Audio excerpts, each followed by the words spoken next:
Hello my dear student, कैसे हैं आप सब बच्चों। आज हम क्लास 8 के इतिहास भाग 1 का दूसरा पार्ट देखेंगे। पहले पार्ट में हमने देखा कैसे, कब और कहाँ, जिसमें 1817 में स्कॉटलैंड के अर्थशास्त्री जेम्स मिल ने हिंदुस्तान को 3 भागों में बांटा, जिसमें हिंदू, मुस्लिम, ईसाई, और फिर उसमें अंग्रेज रहते हैं जो हर एक दस्तावेज को संभाल करके उसको अच्छे से अपने संग्रहालय में रखते हैं और फिर सारे दस्तावेज को लिख कर उन्हें सुरक्षित रखने की उनकी आदत थी। उन्हें लगता था कि हम जो भी दस्तावेज अगर रखेंगे, कोई भी सर्वेक्षण अगर करके रखेंगे तो वह हमारे लिए आगे चल करके बहुत ही महत्वपूर्ण होगी, और इस तरीके से वह सारे पुराने अखबारों से वह जानकारी जुटाने की कोशिश करते थे। आज का हमारा दूसरा पार्ट है व्यापार से साम्राज्य तक। क्या है व्यापार से साम्राज्य तक, यानी कि किस तरीके से अंग्रेज व्यापार के रास्ते भारत में आते हैं और फिर धीरे धीरे अपनी साम्राज्य स्थापित कर लेते हैं। यहाँ पे दिया भी है कंपनी की सत्ता स्थापित होती है, यानी कि व्यापार के माध्यम से कंपनी की सत्ता, यानी कि धीरे धीरे व्यापार किया और फिर धीरे धीरे कंपनी की सत्ता वहाँ पे स्थापित हो, यानी कि पूरा साम्राज्य वे स्थापित कर लेते हैं। आइए देखते हैं क्या करा है। मुगल बादशाहों में औरंगजेब आखिरी शक्तिशाली बादशाह थे, यानी कि जितने भी मुगल बादशाह थे उसमें से अंग्रेज आखिरी शक्तिशाली बादशाह थे जिन्होंने वर्तमान भारत के एक बहुत बड़े हिस्से पर नियंत्रण स्थापित कर लिया था। यानी कि पूरे भारत के एक बहुत बड़े हिस्से पे उन्होंने क्या किया था, अपना साम्राज्य स्थापित कर लिया था। और 1707 में उनकी मृत्यु के बाद बहुत सारे मुगल सूबेदार और बड़े बड़े जमींदार अपनी ताकत दिखाने, यानी कि जैसे ही 1707 में औरंगजेब की मृत्यु हो जाती है तो जो सूबेदार होते हैं, जो बड़े बड़े जमींदार होते हैं, वो अपनी ताकत दिखाने लगते हैं। उन्होंने अपनी क्षेत्रीय रियासतें कायम कर ली थी। जैसे जैसे विभिन्न भागों में ताकतवर क्षेत्रीय रियासतें सामने आने लगी, दिल्ली अधिक दिनों तक प्रभावी केंद्र के रूप में नहीं रह सकी। यानी कि क्या हुआ, जब सभी लोग अपना अपना ताकत दिखाने लगे, जो दिल्ली की प्रभावी ताकत थी वो धीरे धीरे समाप्त हो चुकी। करा कि 18वीं सदी के उत्तरार्ध तक राजनीतिक क्षितिज पर अंग्रेजों के रूप में एक नई ताकत उभरने लगी। यानी कि 18वीं सदी में उत्तरार्ध के समय राजनीतिक के जरिए अंग्रेजों का एक नया ताकत सामने आने लगा। करा कि क्या आप जानते हैं कि अंग्रेज पहले एक छोटी सी व्यापारिक कंपनी के रूप में भारत आए थे, यानी कि एक छोटी सी व्यापारी कंपनी के लिए वो भारत आए और यहाँ के इलाकों पे कब्जे उनकी ज्यादा दिलचस्पी नहीं थी। वह सिर्फ व्यापार करना चाहते थे, उनको यहाँ पे कब्जा करने की या साम्राज्य बनाने की कोई दिलचस्पी नहीं था। फिर ऐसा क्या हुआ कि उनकी दिलचस्पी बढ़ने लगी। आइए देखते हैं आगे क्या करा है। तो फिर ऐसा कैसे हुआ कि एक दिन वे विशाल साम्राज्य के स्वामी बन गए। इस अध्याय में आप देखेंगे यह कैसे हुआ। यहाँ पे चित्र दिखाई बहुत धुंधला ही है, पर देखिए क्या करा कि ये कैप्टन हडसन द्वारा बहादुर शाह जफर और उनके बेटों की गिरफ्तारी है, यानी कि अंग्रेज के द्वारा बहादुर शाह जफर और उनके बेटों की गिरफ्तारी का चित्र दिया गया है। करा कि औरंगजेब के बाद कोई मुगल बादशाह इतना ताकतवर तो नहीं हुआ, लेकिन एक प्रतीक के रूप में मुगल बादशाहों का महत्व बना हुआ था।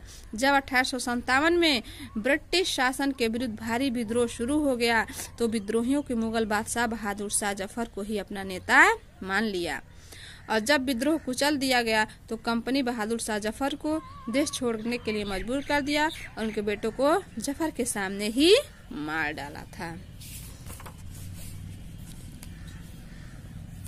अब कह रहा है ये अफ्रीका का मैप है, भारत तक आने वाले रास्ते, यानी कि ये अफ्रीका है, यहाँ पे भारत दिखाया गया है, कलकत्ता है, यानी कि यहाँ पे किस रास्ते से ये समुद्री मार्ग बना करते हुए भारत पहुंचने का मार्ग दिखाया गया है इस मैप में।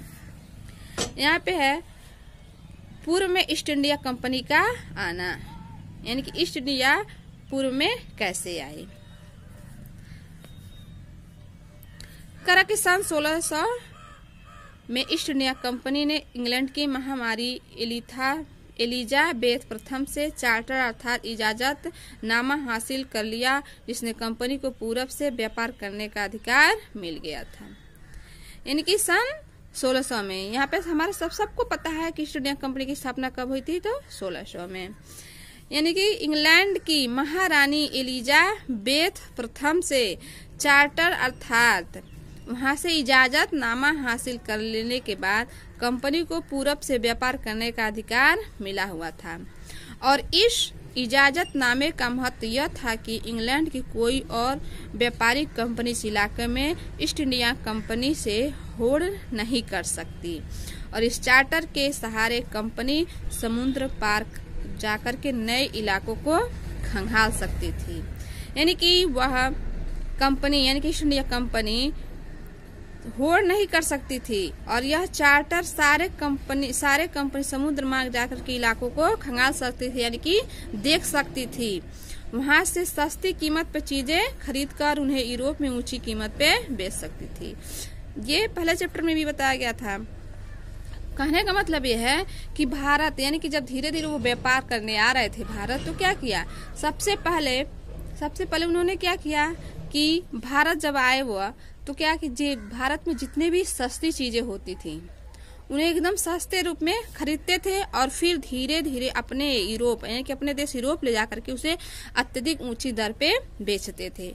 कंपनी को दूसरी अंग्रेज व्यापारिक कंपनियों से प्रतिस्पर्धा का कोई भय नहीं था, यानी कि किसी भी कंपनी से कोई भेदभाव नहीं रहता था, कोई डर नहीं रहता, कोई ईर्ष्या नहीं रहता था।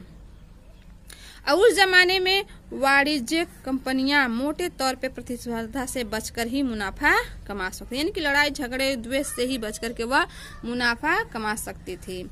अगर कोई इस पर डर न हो तभी वो सस्ती चीजें खरीद कर उन्हें ज्यादा कीमत पे बेच सकती थी। लेकिन यह शाही दस्तावेज दूसरी यूरोपीय ताकतों को पूरब के बाजारों में आने से नहीं रोक सकती थी। यानी कि यह जो शाही दस्तावेज थे वो दूसरी यूरोपीय जो पूरब के बाजारों से उन्हें आने से रुक नहीं सकता था तब तक जब तक इंग्लैंड के जहाज अफ्रीका के पश्चिम तट को छूते हुए केप ऑफ गुड होप का चक्कर लगाकर हिंद महासागर पार करते, तब तक पुर्तगालियों ने भारत के पश्चिम तट पे अपनी उपस्थिति दर्ज करा दी थी। यानी कि पुर्तगाली भारत में आया था 1942 में ही, और उसने क्या किया, सबसे पहले भारत का पता लगा पुर्तगाली ही लगाए थे, जो वास्को डी गामा कहते हैं। वे गोवा में अपना ठिकाना बना चुके थे। कब? गोवा में। कौन? पुर्तगाली के खोजी यात्री वास्को डी गामा ने वो 98 है, 1498 में, वो तो 42 हम बोल दिए, 1498 में पहली बार भारत पहुंचने के इस समुद्री मार्ग का पता लगाया था, और 17वीं शताब्दी की शुरुआत तक डच भी हिंद महासागर में व्यापार की संभावनाएं तलाशने लगे थे, और कुछ ही समय बाद फ्रांसीसी व्यापार भी सामने आ गए। यानी कि धीरे धीरे पुर्तगाली, फ्रांसीसी, यूरोपीय सारे लोग समुद्री मार्ग से भारत पहुंच आए थे। समस्या यह थी कि सारी कंपनियां एक जैसी चीजें ही खरीदना चाहती थी, यानी कि सारी कंपनियां जितने भी विदेशी कंपनियां थी वो सारी चीजें एक जैसी ही खरीदनी चाहते थे, और यूरोप के बाजार में भारत के बने बारीकी सूती कपड़े और रेशम की जबरदस्त मांग थी। यानी कि यूरोप के बाजारों में भारत के बने हुई सूती कपड़े यानी कि जो भारत में बनते थे वो यूरोप के बाजारों में बहुत अत्यधिक मांग थी, और इसके अलावा काली मिर्च, लौंग, इलायची, दालचीनी का भी जबरदस्त मांग था। यानी कि मसालों के मांग में भी भारत से बहुत ज्यादा मसाले यूरोपीय लेकर के जाते थे, तो इसके लिए भी वो व्यापार करते थे। यूरोपीय कंपनियों के बीच इस बढ़ती प्रतिस्पर्धा से भारतीय बाजारों में इन चीजों को कीमतें बढ़ने लगी और उनमें मिलने वाला मुनाफा गिरने लगा, यानी कि मुनाफा कम होता था और इनकी कीमतें बढ़ने लगी। अब इन व्यापारिक कंपनियों के फलने फूलने का यही एक रास्ता था कि वे अपनी इस प्रतिस्पर्धा कंपनियों को खत्म कर दें, यानी कि एक दूसरे से जो ईर्ष्या थी वह खत्म करें, यानी कि मिलजुल करके ही वह व्यापार करें। लिहाजा बाजारों पर कब्जे की इस होड़ ने व्यापारिक कंपनियों के बीच लड़ाइयों की शुरुआत कर दी, और 17वीं और 18वीं सदी में जब भी मौका मिलता कोई एक कंपनी किसी दूसरी कंपनी के जहाज डुबो देती थी और रास्ते में रुकावटें खड़ी कर देती थी। यानी कि क्या हुआ, जब मुनाफा कम होने लगा तो क्या हुआ, एक दूसरे से वो लड़ाइयां करने लगे और रास्ते में ही कोई किसी का जहाज डुबो देता और कहीं किसी के रास्ते में रुकावट बन जाता और माल से लदे जहाजों को आगे बढ़ने से रोक देते। यह व्यापार हथियारों की मदद से चल रहा था और व्यापारी चौकियों को किलेबंदी के जरिए सुरक्षित रखा जा सकता था। अपनी बस्तियों को किलेबंद करने और व्यापार से मुनाफा कमाने की इन कोशिशों के कारण स्थानीय शासकों से भी टकराव होने लगे और इस कारण व्यापार और राजनीति को एक दूसरे से अलग करना कंपनी के लिए मुश्किल होता जा रहा था। और आइए देखें कि यह कैसे हुआ। करक ईस्ट इंडिया कंपनी बंगाल में व्यापार शुरू करती थी। करा की पहली इंग्लिश फैक्ट्री 1651 में हुगली नदी के किनारे शुरू हुई थी। ये भी इम्पोर्टेंट है कि पहली इंग्लिश फैक्ट्री यानी कि जो ब्रिटिश या यूरोपी थी कब खुली थी, हुगली नदी के किनारे 1651 में। और कंपनी के व्यापारी यहीं से अपना काम चलाते थे। इन व्यापारियों को उस जमाने से फैक्टर कहा जाता था, यानी कि उस समय के जो व्यापारी थे उन्हें फैक्टर कहा जाता था। और इस फैक्ट्री के वेयर हाउस था, इस फैक्ट्री में वेयर हाउस था जहां निर्यात होने वाली चीजों को जमा कर दिया जाता था। यहीं पर उनके दफ्तर थे जिनमें कंपनी के अफसर बैठते थे और जैसे जैसे व्यापार कंपनी के सौदागरों और व्यापारियों को फैक्ट्री के आसपास आकर बसने के लिए प्रेरित किया जाने लगा, यानी कि जो उस कंपनी के फैलाने वाले सौदागर थे।